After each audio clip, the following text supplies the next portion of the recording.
Franklin County Board of County Commission 9th session. Commissioner Jones, would you lead us in prayer and pledge, please, sir? Yes, sir. Our Heavenly Father, we thank you today for this day that you've given each and every one of us. We ask that you would be with us today in our understanding, our decision-making. Father, help us to make not only wise and pertinent decisions for today, but for every tomorrow that you might give us. We thank you for it in Jesus' name. Amen. Amen.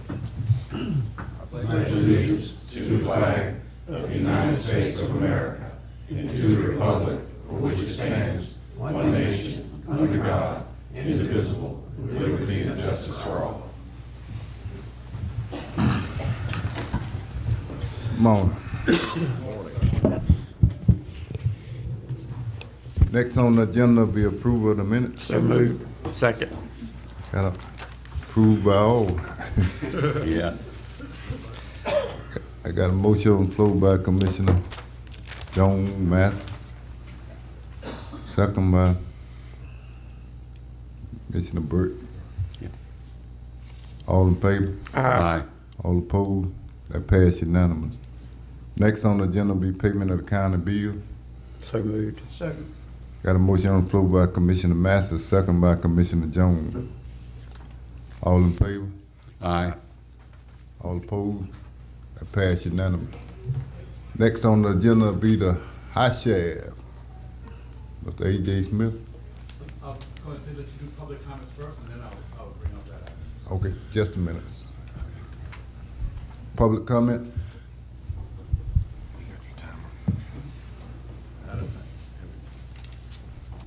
All right. Good morning, Chairman Lockley and Commissioners. Good morning. I'm Brenda LaPaz, Mayor of Carabel. For the record, it's good to see you.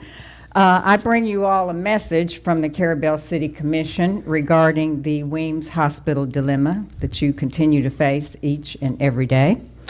Numerous people in the Carabel community, including the Carabel City Commission, have followed along and reviewed both offers to your board, being that from TMH Alliant, which includes construction of a new hospital in Apalachicola, versus the offer from Sacred Heart with the concept of an emergency facility more centrally located in Franklin County to better accommodate all those who live and visit in Franklin County. This versus a facility being located to the extreme east or extreme west of our county. Therefore, the Carabel City Commission supports a medical facility that would be more suitably positioned in a central location, a facility that is conducive to all those who find themselves in need of health care. This is not an east-west issue. This is from a logical and realistic point of view. The Carabel City Commission would like to see all residents of Franklin County have adequate, swift, and safe access to health care that is logistically and logically located in the center of our county.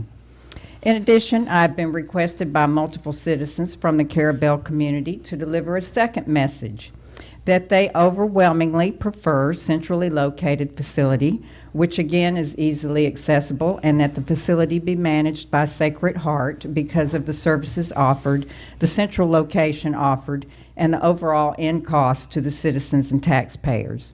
From my own experience with construction of a new city hall, after the Carabel Commission kicked the can down the road 4 years on a decision of whether to construct new, move into a used building, or to rehab the current location, in the end, the construction cost $250,000 more to construct a 5,300 square foot building than it would have cost 4 years earlier when originally introduced to the commission. Now we can only imagine what the cost difference is on a new full-blown hospital today compared back to the 2010, 2008 era. With all that said, and taking into consideration the individual interlocal agreements with the two cities, the ballot wording, and the ordinance wording, I say perhaps the possibility of a referendum might be taken under consideration. It has been well noted that since the 2008 referendum, the modern design of medical facilities, the mode of delivery of medical services have changed drastically. I wish you all the best in your decision making, understanding the stress, anguish, and heartache I wish that in your decision-making, you keep in mind all the citizens, youngsters, and visitors of Franklin County who, just like those on the west end, get sick, have accidents, are handicapped, are elderly, and require assistive transportation, and all who should have equal access to health care. And on my way out, I once again invite the Franklin County Board of County Commissioners to conduct 1 or 2 of their board meetings each year at the Carabel City Hall facility. In the past, your board had a full house when holding meetings in Carabel. I do hope the drive from Apalachicola to Carabel is not holding you all back from bringing the government to the people, as has been done in the past. And thank you all very much, Commissioners. Thank you. Thank you. Thank you. Thank you very much.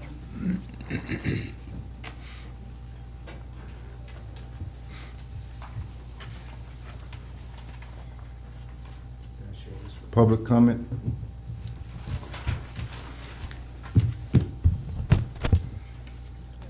Good morning, Commissioners, Mr. Chairman. Alan Pfeiffer, Concerned Citizens, Franklin County. I'm going to be relatively brief. It's important to understand that we have a hospital board, but you are the ultimate authority on what goes on. It's a checks and balance type situation. And I think we all understand that ultimately you're responsible for everything financially, medically, civil losses, anything. What I have here is a very simple document. All the information here is from the hospital. There are no numbers that don't come from their records that they put out publicly. There were 3 adjustments in the last 6 months that made their income appear to be $1,774,857 higher than they would otherwise be, changing actual profit loss from a claimed profit of $2,086,000 after subsidies over the last 6 months to $311,753. Second, AP accounts payable is growing very quickly, basically double what it was 6 months ago, which masks a shortage of cash growing by approximately $245,000 over the period. I didn't realize until I got in and looked at the agenda today that they're going to be on, the hospital is going to be on the agenda to ask for an advance for money for payroll, but that dovetails with our numbers. There's 3 ways that the books were altered, whether it was by mistake or whether it was with good belief that it was accurate, but all these changes should have been forcing restatements of prior month or prior year numbers, but instead we're taking in a single month in order to boost the numbers, which effectively boost the numbers. One is that under percentage of deductions, they changed from an average of 55% write-off to 30.3 in that inflated revenue, and that was done in a single month. Under the $673,929 loan that you made and gave forgiveness of debt was dropped into a single month as income. And finally, in July, there was a change in accounting procedures that generated a false tripling of patient revenues for 1 month.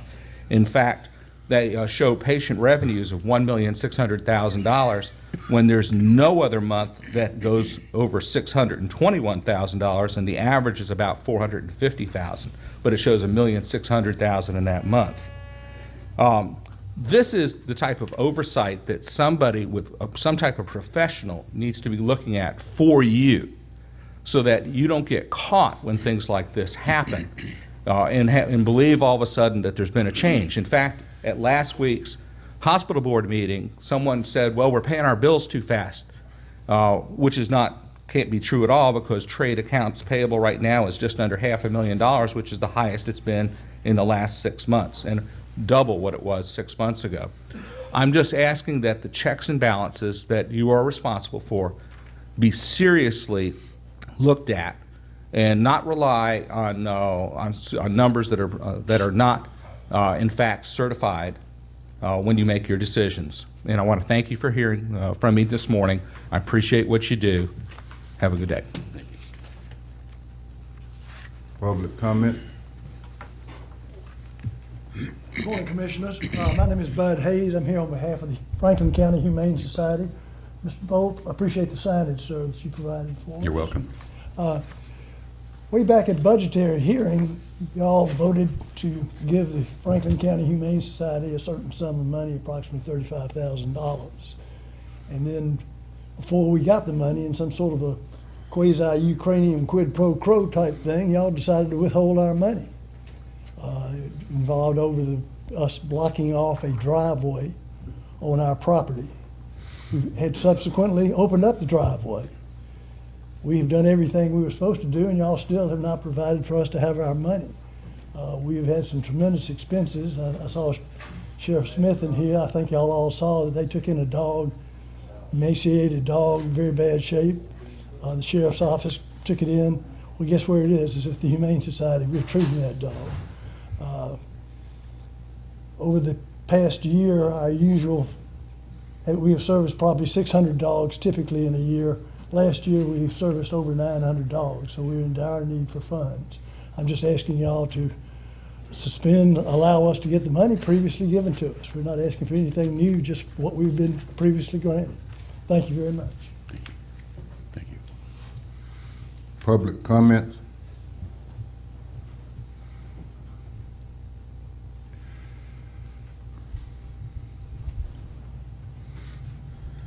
Public comment? Next on the agenda will be the Sheriff A.J. Smith.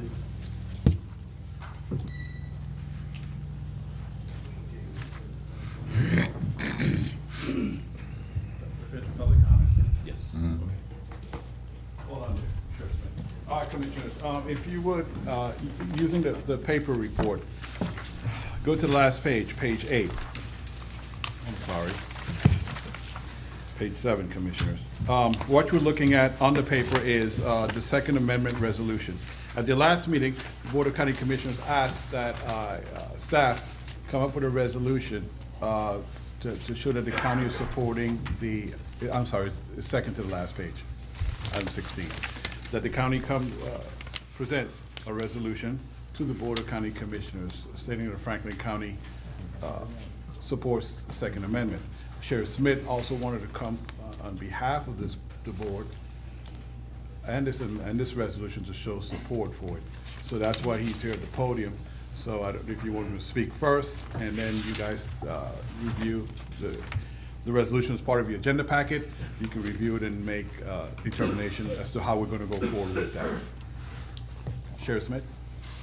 I mean, mine's pretty short and sweet. I was just going to support what y'all are doing with the Second Give me your Amendment. name for the record. Yeah, Sheriff. Anthony Smith, A.J. Smith, Sheriff Franklin County. Thank And good morning, Commissioners. And as I was saying, my remarks will be brief. I just want to support what y'all are doing. You know, sheriffs are constitutional officers and defenders of the Constitution, and the Second Amendment gives citizens the right to bear arms, and I'm not going to enforce any illegal laws that are pushed down upon us, and just supporting what you're doing. So, thank you. Yeah, you're welcome. Thank you. Hey, yeah. Any Mr. questions Chairman. or anything else? Mr. Chairman. Go ahead. Hey, good morning, Sheriff Smith. Appreciate you being here. Yes, sir. As you know, I'm involved with my District 2, and within District 2 is Lanark Village. And within that village, as you know, there's some very challenging cluster housing there that's been built back in the World War II days. And there's a great deal of discomfort in parking and difficulty in the narrow roads that are there, particularly along Heffernan and Park.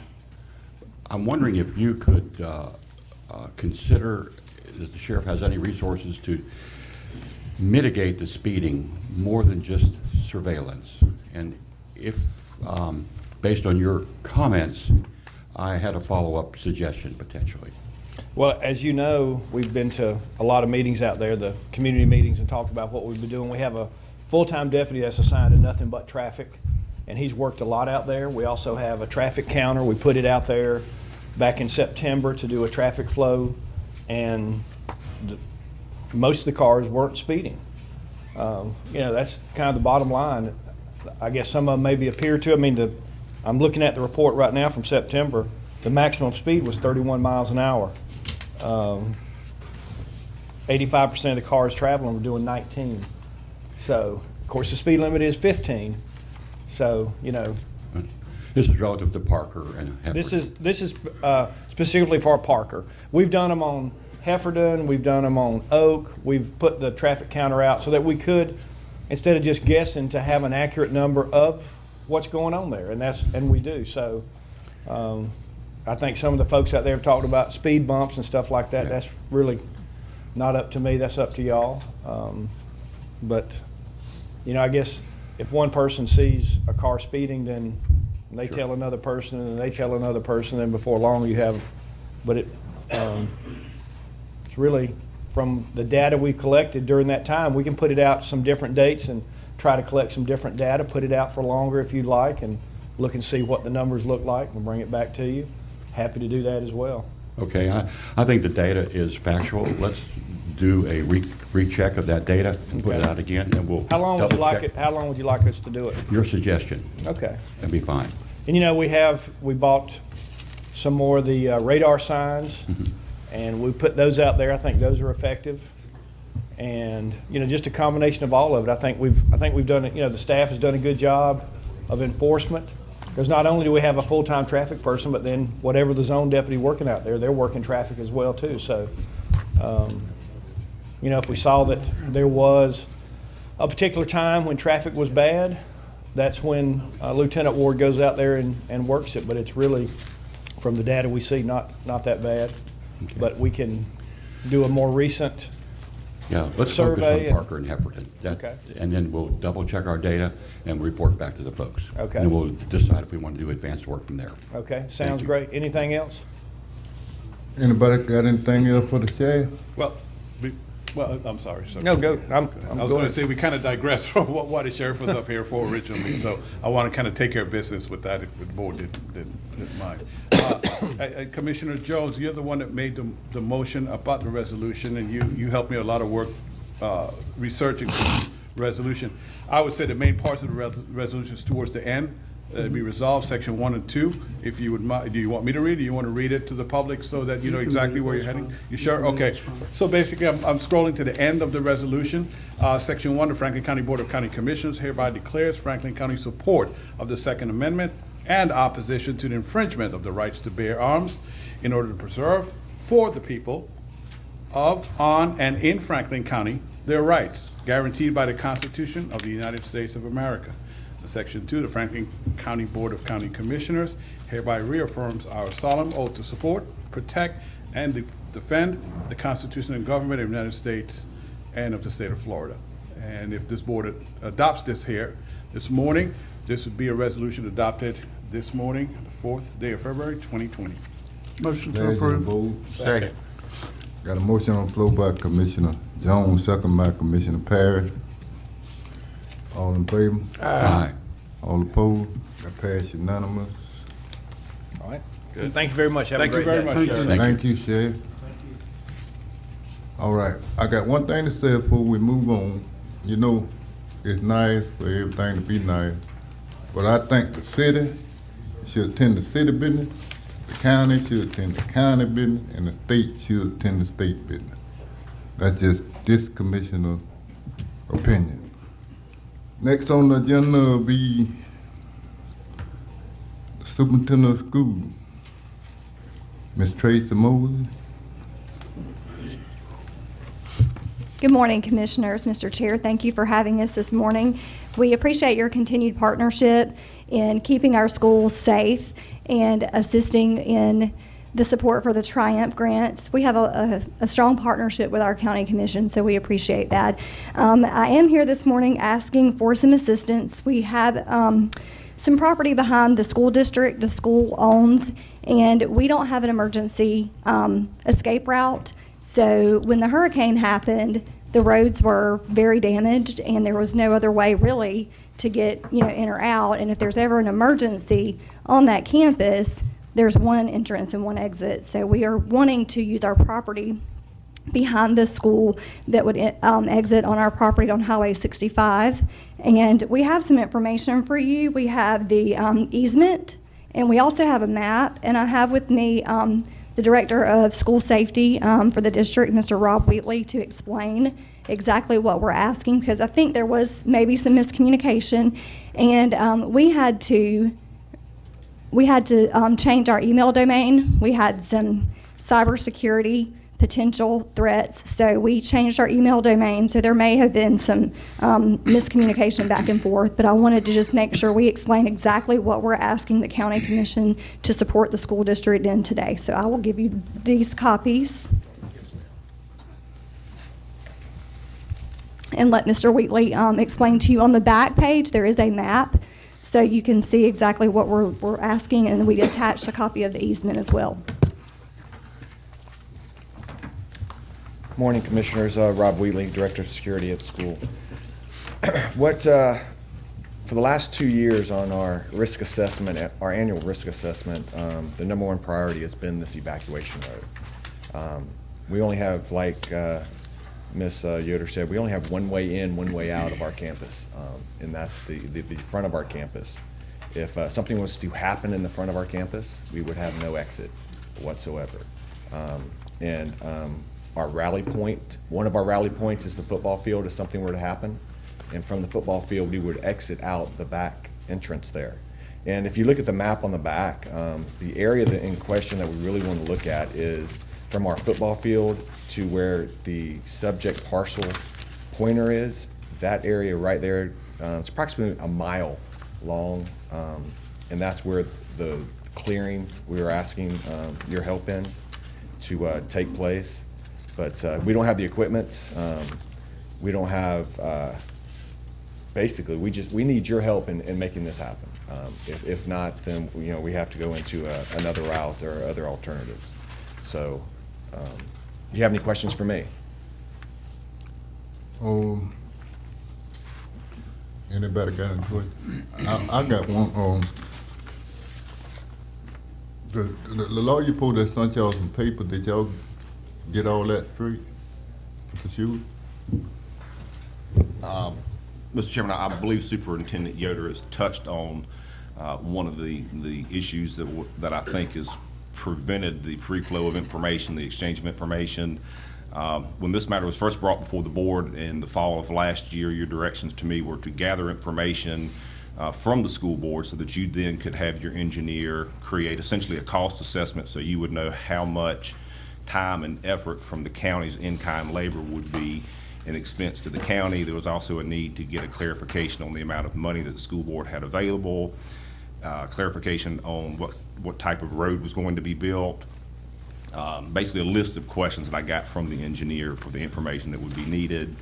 That letter was sent to the school board, and I have not gotten a reply from that until just last week. I received an email from the school board attorney, but it was a communication that I had never yet received until the end of last week, or excuse me, Monday of last week. So we still don't have the information that we need from the school board to move forward. So that's where we are. It was nothing intentional, it was just accidental. It was, as she said, there was some kind of an email communication error. Okay. And so basically, I do want to clarify, we have $56,000 that we have allocated for school safety hardening.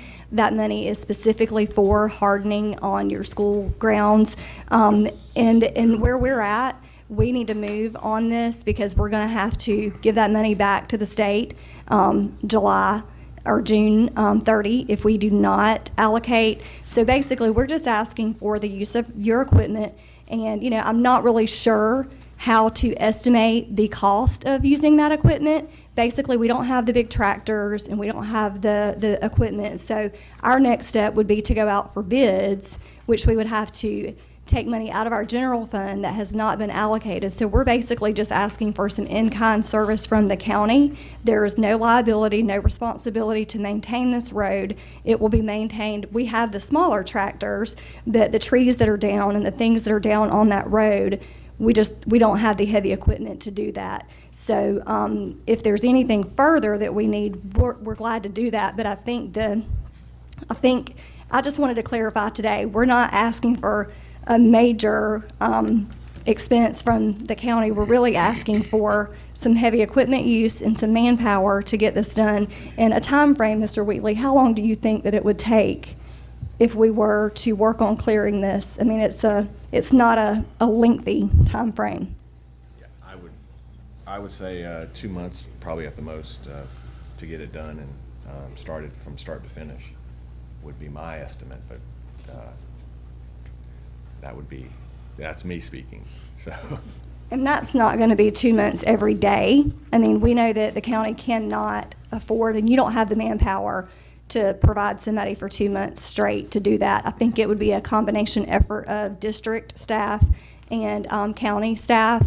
So if it's your direction, I will have our school board attorney work with the county attorney to get I guess, a true assessment of the cost associated with this.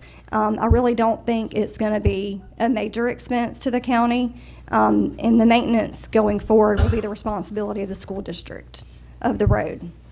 So basically, we're going to have lime rock on the road so we can just get school buses out. It's not going to be a road that's going to be used on a regular basis. If there was a threat, we need to get students off of that campus. So our next step would be to go out for bids if we can't get the assistance from the county. Yeah, just a minute, then I get to you. I'm with you on that, cause you know, anything can happen, and we got to protect them kids.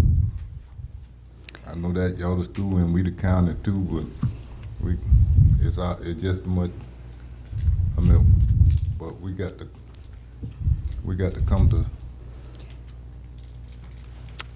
And if there needs to be a memorandum of understanding between the school board and the county commission, I think that would be acceptable to the school board as well. You know, I know that, you know, liability is a concern for everybody anytime you help do anything for even, you know, other county agencies. So I think maybe our next steps would be for our attorneys to speak and to determine exactly, you know, what information is needed to make this decision. But we really would like to move on it as soon as possible, because if the road is not accessible and we do have a threat on that campus, we have about 1,000 people that are at risk. We have 843 students and about 153 staff members. So we, you know, it's just something that the school district should have done a long time ago, quite frankly, and we have been working on this, and getting the easements from the state was probably the biggest feat of it all. But we have those easements now. We have everything ready to go. We just need to get that mile section cleared so we can put the lime rock down. But,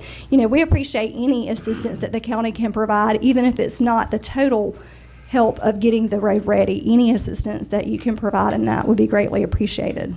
Yeah, we want to. I believe every boat them up here. I know I do, and all the rest of. We want to help, but we got to make sure we. You know, we got to make sure we're in the clear too. Yes, sir. Now, my question, statement, however you want to word it, is we need to know what the obligation is, because this is not in the county budget. What is the obligation of the county? What's it going to cost to fix this road? I'm also worried about, as you said, the maintenance afterwards. Every time it rains, that road's going to want to wash out on you, and because it's just a lime rock road. And I understand what I've been told is your easement and all won't allow you to pave it to harden the road, so it's going to be a constant. Every time it rains, especially with a tropical storm, it's going to wash that road out, and I think it's going to be a maintenance nightmare. But before I could vote to obligate the county to do it, I need to know what that obligation is in real numbers, because it's not in our budget. And I also understood that the Forestry Service was going to go in and clear the road, and basically our obligation would be to spread the lime rock for you. I think we hire somebody to haul our lime rock in where our crews can continually work. So that's an expense, plus the cost of the lime rock. But is the forestry still willing to go in there and clear the road? We have no bulldozers or anything like that, so we can't go in and make a road. Last we talked to forestry, they were in agreement with that, but that was probably 4 months ago when we had that discussion. We would have to readdress with them to see where they're at again. But they did say they would come in and assist also, the best they could. So we'll readjust with them too, and then all of us get back together and see what we can do as a collective team. Well, that's what we need to do, and what the total cost is. It's the $56,000 you're saying you got. Is that gonna put the lime rock down, and we just take a grader and grade it out smooth for you? Or are we responsible for going in and making this road? Which, like I said, we have no bulldozers or anything like that. No log hauling trucks, none of that. So, I mean, we really need to know, or I need to know, what the obligation of the county is before I can vote to obligate the county to do this. So we've still got some things to go through, as the attorney has said. I don't have no problem with the attorney. We may have to get an engineer involved to see what's entailed, which is gonna give you more of a realistic sense of what it's gonna cost and what the obligation of the county is compared to what the obligation of the forestry department is and other people that might be able to come in and help. As I said, we don't have a dozer or anything, so we can't just go in there and make a road, because we don't have that kind of equipment either. We have an excavator and a couple of trucks. So we're limited as to what we got in. We're also limited as providing services to the whole county as to being obligated to doing this road, as you spoke earlier. So, I mean, I just don't have enough details to see what our obligation is to move forward. If you got a suggestion, Mike, how we need to move forward on this? Mr. Chairman, if I may. Go ahead. That has been the request for information since this process, this first request was brought to the board in the fall of last year.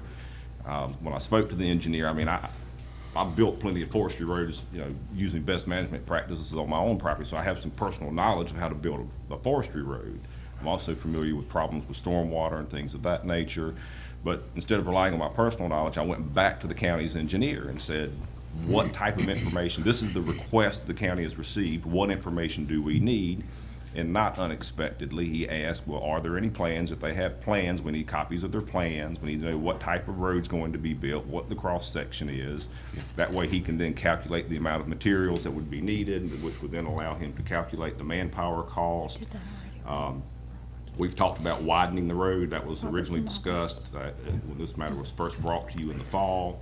It's been discussed here again. The engineer has told me he has a concern that if we go in, whether it's us, forestry, us, the school board, but anytime you go to an existing road and you change the footprint and you increase the width, you then are changing the stormwater flow, and you very likely are going to have to get stormwater management permits, at least from the state of Florida and possibly from the Corps of Engineers, which was another reason for asking for whatever construction plans they may have.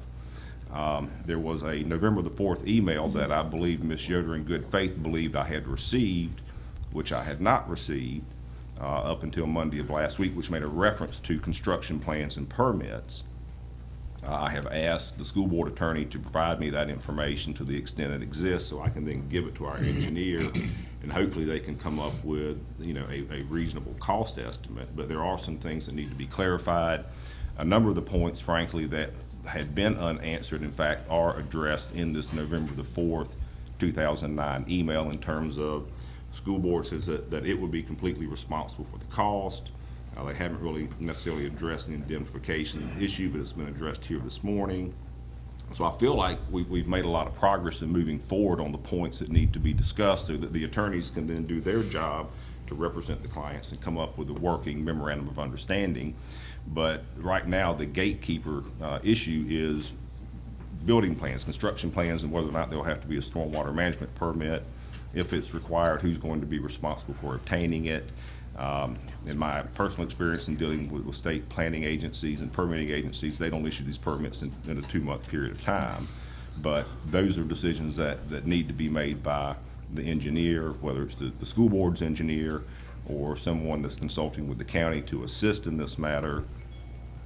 But I think you have to have a plan to build the road before you can come up with a cost of what that road is going, or what that cost of the road will be.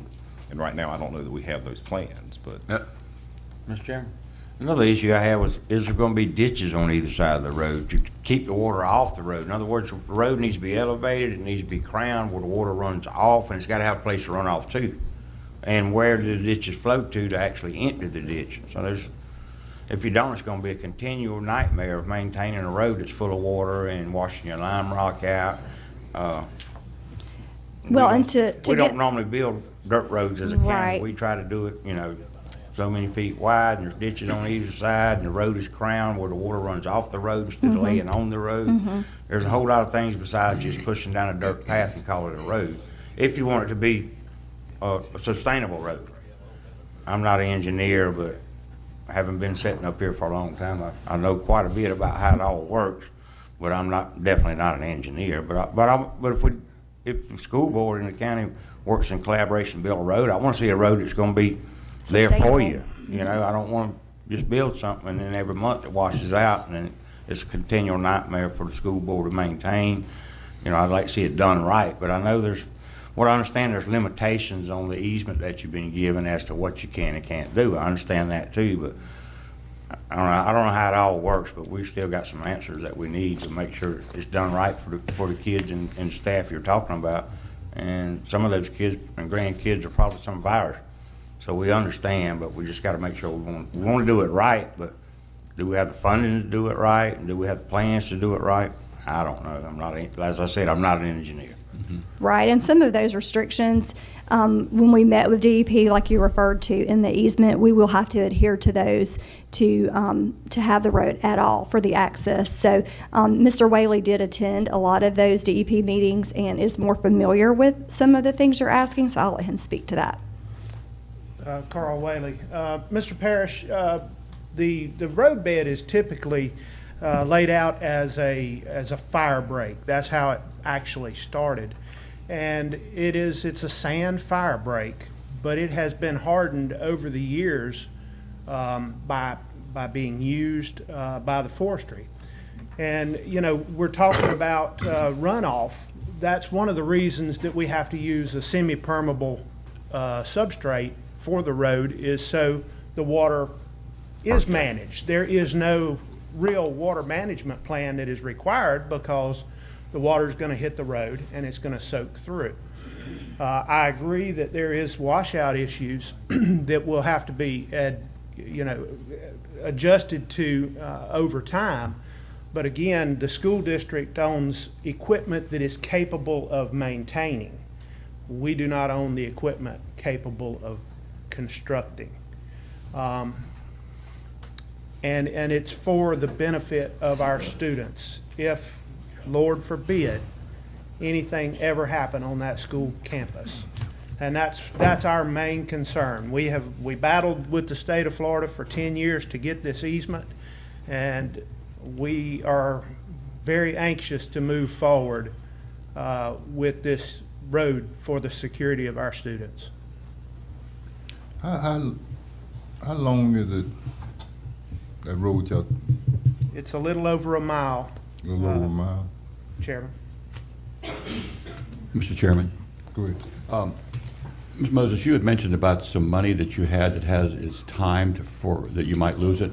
How do we help you there if we can, or what does that mean? Well, I'm hopeful that we can get the information, the clarifying information that you are requesting today. I believe we do have some of that information already through the DEP permitting process. I do believe we have some of that, and I will request the additional information from the Facilities and Maintenance Department for the district.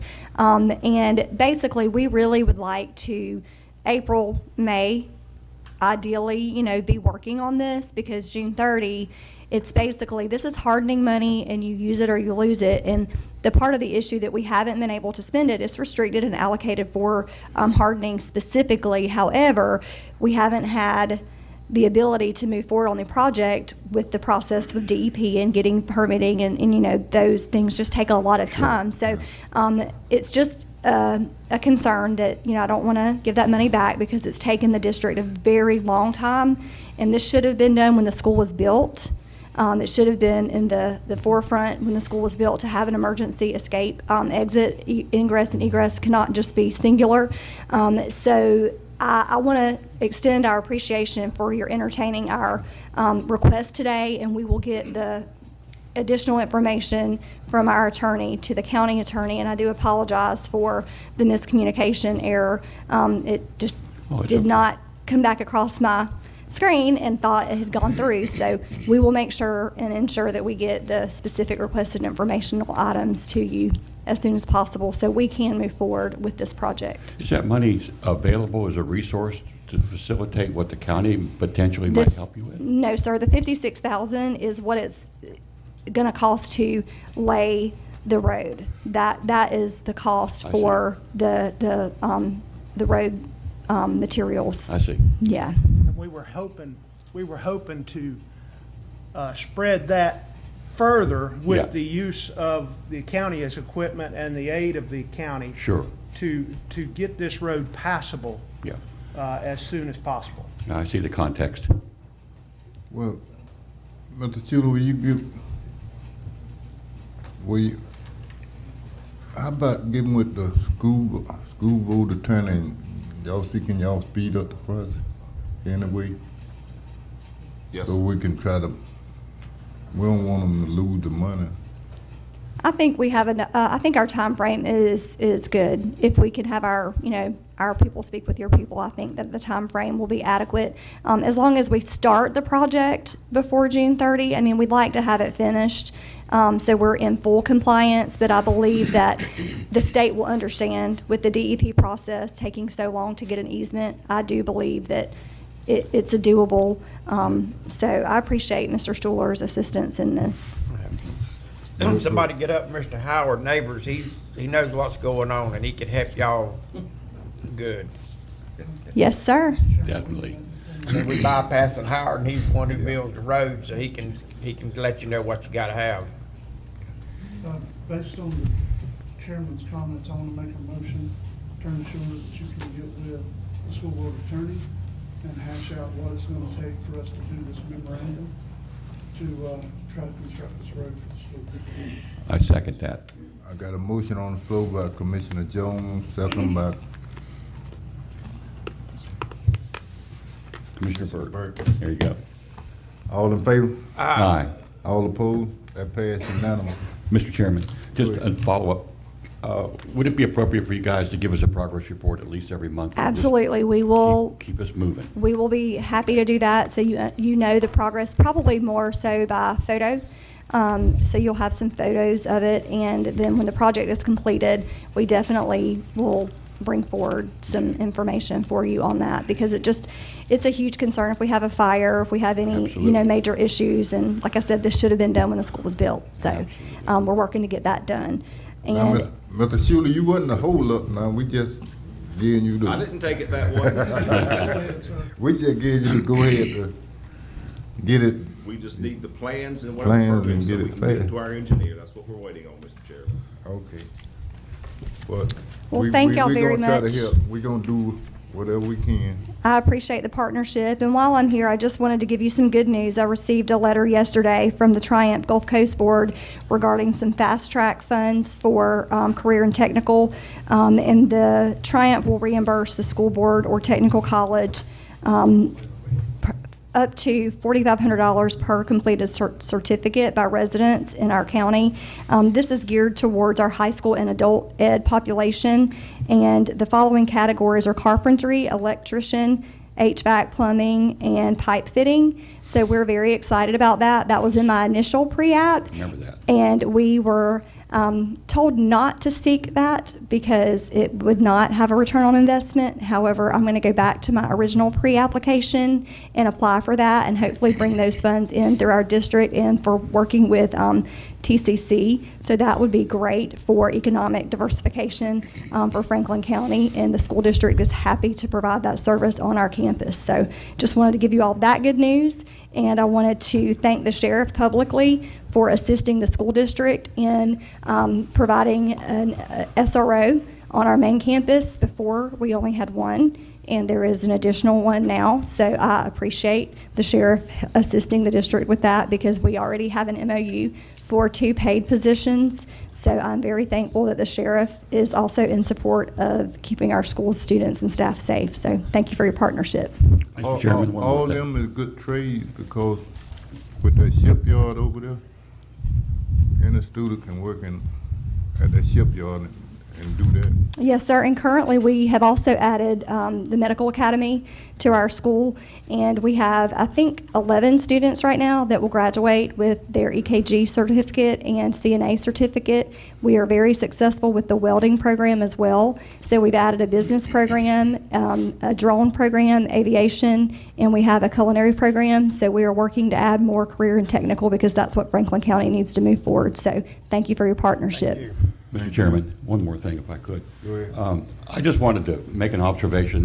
What I see this morning is how we have intragovernmental cooperation and how we all partner together, the commission and the different school board and the sheriff. And there is a nice blending, and it isn't them and us. I like this atmosphere that has occurred today and how we work together. Yes, sir, thank you. We appreciate your partnership. Thank you. All righty, next on the agenda, Restore Coordinator. Coming up early. Mr. Allen Pierce? Yes, sir, Mr. Chairman, I appreciate being squeezed in. I wasn't planning to be here this morning, but unfortunately over Friday and Monday, I received different levels of bad news, and so I thought I'd just come and tell you all the bad news rather than not show up. So some of it's less bad than others. Item number one, dredging update. On Monday, February 3rd, I had several conversations with the U.S. Corps of Engineers. I'll just remind you that that the Corps had told us previously. Oh, I'm sorry. It's because it was so late. It's a single sheet of paper that I did this yesterday afternoon. I'm sorry about that. As you all may recall, that I told the board that by the end of January we'd be receiving three proposals from the Corps. Well, January came and ended in nothing, so I had to start calling the Corps to find out what was going on. So this is the update for that. So yesterday, I had several conversations with the Corps regarding the county's 2 dredging projects, and here's the current status. On the East Point Channel, the Corps has received 3 potential designs for the disposal area and are completing their cost estimates. They are in the process of scheduling a trip for the Mobile staff to come to Franklin County, but I offered to meet the Mobile staff at the Corps office in Panama City if that would speed up the meeting. The Corps still believes the channel will be dredged this summer, and so they're trying to work out their transportation deals, but I said, look, and I guess if you all want to make a motion, we'll go to Mobile, wherever they are, we'll go to get this thing moving. But they thought they could come to Panama hopefully in the next week or so. But they do have the 3 designs, and so we're eager to get that moving. At this point, I can't tell you. I'm not reading here. I'm just speaking now. We hope that the Corps will be able to do the East Point Channel with only their money, but we do have the consortium money ready to utilize, but that takes some coordination. It takes coordination between the federal government and the consortium, and so that's, I don't know how that's going to work. Now, we've talked to both sides, telling them that's where the money is, but we need to have some time to get the money delivered from the consortium to the Corps. So that's why I want to get this East Point Channel nailed down, so I know whether we have to ask for money or not. But apparently, we are making progress there. 2 Mile Channel. The Corps is still working on the design and permitting of the 2 Mile Channel. They still plan to use a smaller dredge, so the volume of water is less, so there will be no discharge, theoretically, back to the bay. Mr. Wayland Register, and some of you all may know Mr. Register, the Corps of Engineers office in Panama will lead the permitting design for the 2 Mile project, and I spoke to him directly yesterday. He has advised me that it would help if the county removed as many of the large trees and vegetation out of the disposal area and then rebuild the dike walls to the best of our ability. The Corps will inspect the walls before the spoil site is used, and if the walls do not meet the Corps standards, the Corps will do additional work, but whatever we can do will be a benefit. It is still the intention of the Corps to utilize the same dredge for East Point and 2 Mile, but everything will have to work perfectly for the dredge to stay in the area and move from East Point to 2 Mile. If things do not work out perfectly, the Corps would reassign the dredge in the gap between the 2 projects and then bring the small dredge back to 2 Mile when it's ready. So this is really for your information. I'll be glad to ask any questions. But the Corps, I'm sorry that they didn't call us. We had to start calling them, but that's where we are right now. Mr. Chairman, where's Buster at? Well, he was right here. You would, Oh, he stepped out for a second. Well, I spoke to him earlier about removal of these trees and all, trying to, and rebuilding the dike walls as we can, so we can take some of the spoil out of the existing site to use it to rebuild some of the dikes around the disposal area, and thereby allow more room for more disposal material to be put in there. If you remove some of the dirt, then it makes the disposal site even better. But he needs to get started on this. I told him to get with you, because you had a better idea of exactly what we needed to do, but I explained the project to him this morning before the meeting. So he said he could get started on it. Here he is, yeah. We're talking about removing the trees out of the spoil area. What I was suggesting to him is, on the back corner over there where they removed all the dirt that went to 350 loads, I believe, went to the school over there when they were filling that bar pit in to build the new high school that the superintendent was just talking about. If we could not roll those trees over in there and then cover that area up that's been dug out, you see what I'm saying? Other than digging these trees up and trying to haul them out of the site. Right. I would have to ask the Corps about, because I mean, they want as much capacity as possible, because under their design, there won't be a discharge. They're gonna pump the material in Right. there and let it settle. But we will also be removing dirt to rebuild the dikes, I which is understand. gonna allow more room. Right. I'm trying to figure a way to get all these trees down and then Right. either dig down and make a hole to bury the trees so they're underneath the spoiled site, Right. or I don't know. we don't have log trailers to remove these Right, trees, I so how are we understand. gonna get the trees out of there whenever we get them down? That's, we need to figure all this out. I mean, I don't know, the trees are 20-year-old trees, they're not 100-year-old trees, but they are 20-year-old trees. I don't know, we have to go out there and see, I mean, I wouldn't just throw them over the edge of the dike and, haul them away later. I don't know, I'm a little worried that we're not gonna create enough capacity if we bury the stuff in this disposal area, but I don't know that for a fact, I need to ask somebody else. Okay, well, that's just one option. Yeah. And Buster can go out there and look at it. I mean, I don't know, is an option to cut them down and burn them? Well, I don't know either. We got the airport there, we gotta watch out for that. But anyways, we need to start moving on it and go out there, Buster, and figure out what we need to do and how we're gonna do and get that project done. Yeah, I'll call you this afternoon. Maybe we can go out there. So that's not a holdup on this dredging project while the dredge is in Easton. If we got everything ready, they can move on over. If it's not ready, they're not gonna come over, as Alan just previously stated. And I don't wanna be caught like that. I want us to have the site ready, and they won't be waiting on us. I mean, they maybe have some permit issues already, because they haven't got the permit from the DEP yet, so I don't, it's not only, there are several hurdles ahead of the 2-mile channel, not just the drip disposal. But that's the problem that we control. Right, that's correct. That we need to go in there and get Yes, these sir. trees out. So, I mean, we do what we can do and try to move the project forward. They get crazy about that site out there now, when you go to messing with stuff. Mr. Chairman, didn't we already address some stuff with that site? Because the other gentleman was potentially wanting to put his spoil there. What did they He tell us never to did. do? He never Yeah, did. but didn't we already get some direction from the Corps of what to do?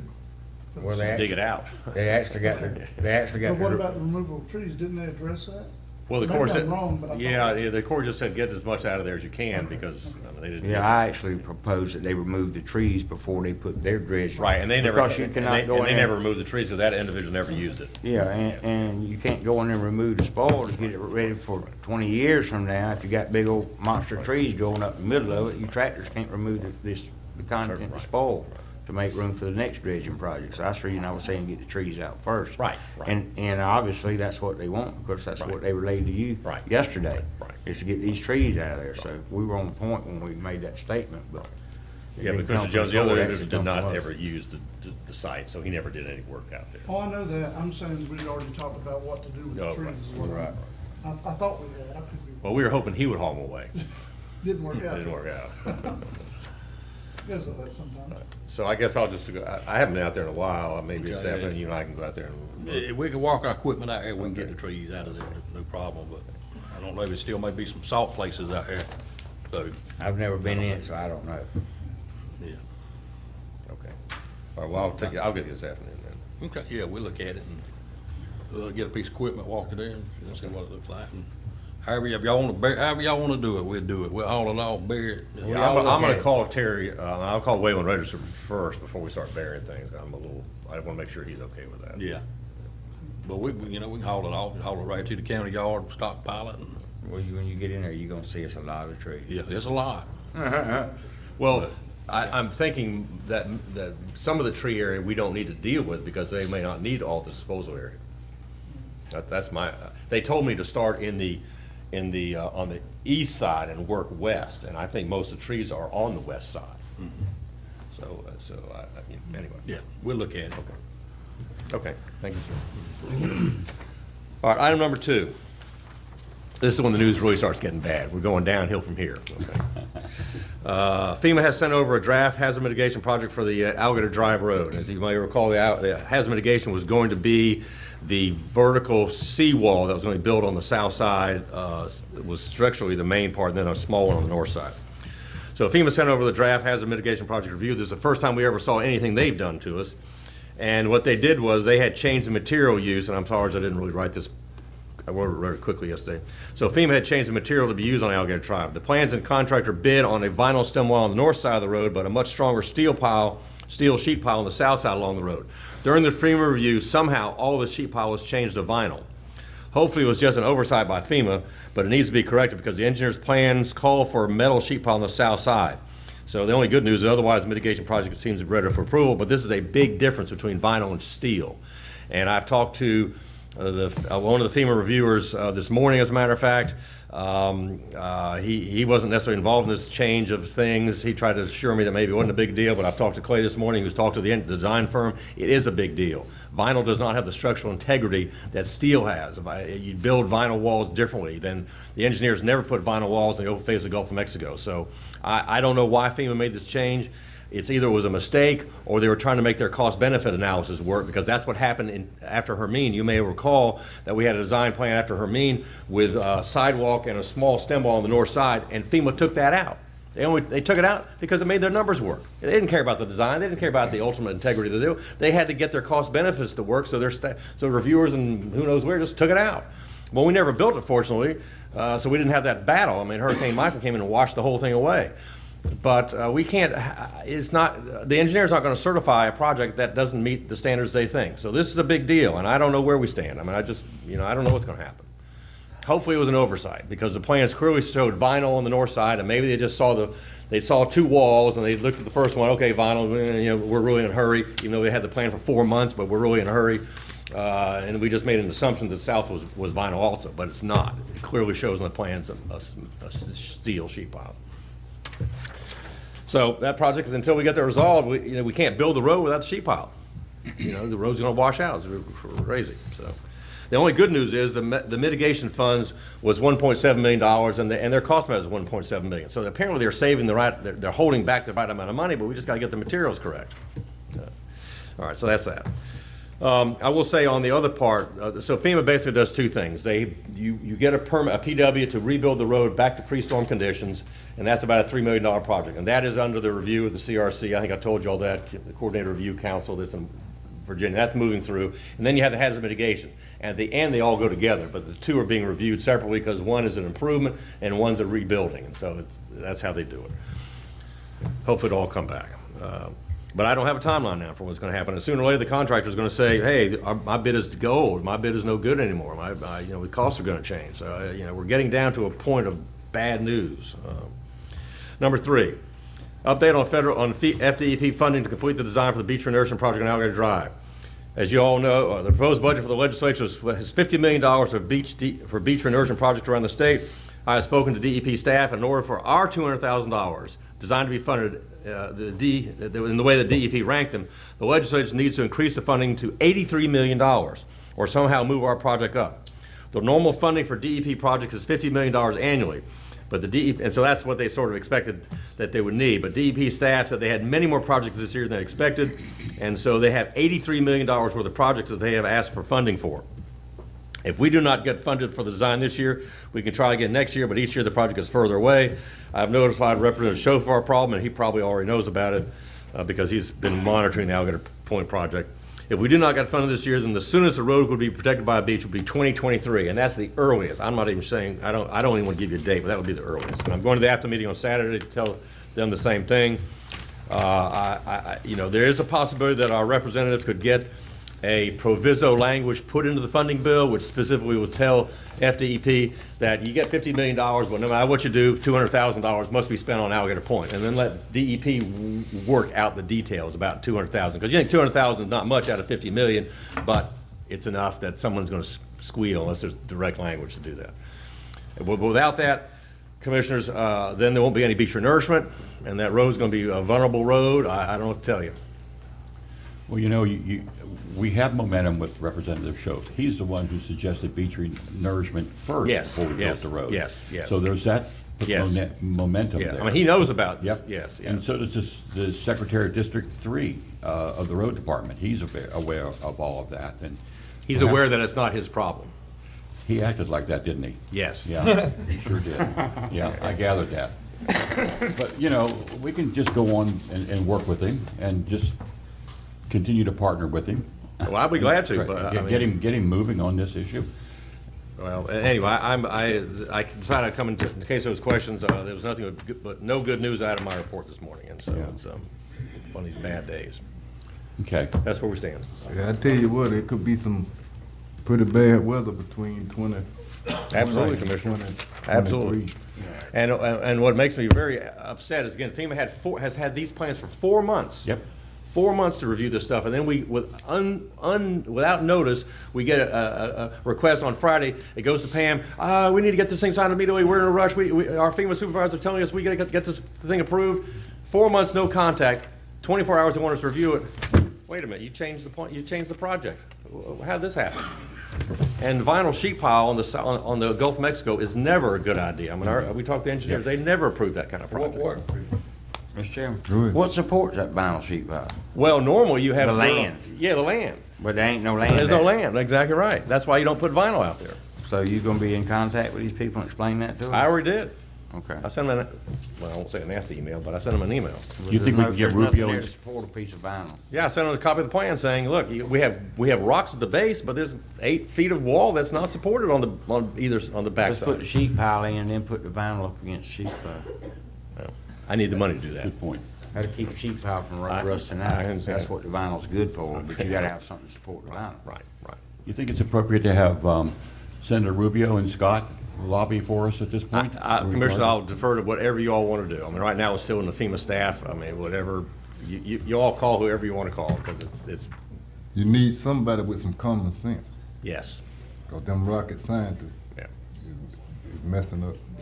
That's all. But it's, what my disappointment is, this is the same thing we went through 2 years, after Hermine, when they changed the plans only to meet their cost-benefit analysis. They didn't, I mean, it wasn't to me that they were looking at the structural integrity. They said, okay, Frank County, your price is too high. We're gonna change this now, oh, that's a good price. We'll do that one.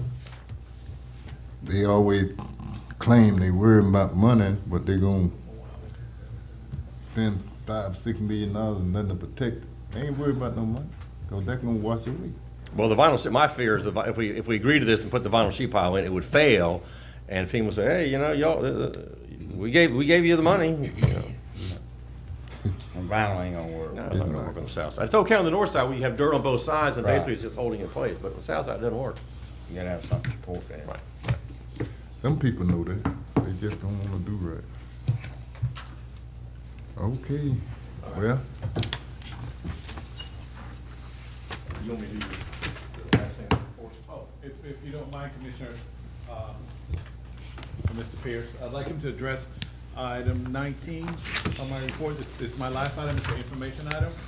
It addresses the NYP. All right, so yeah, I wasn't gonna give you any news. I was gonna, Michael, give you some good news, but I'll read this good news, so.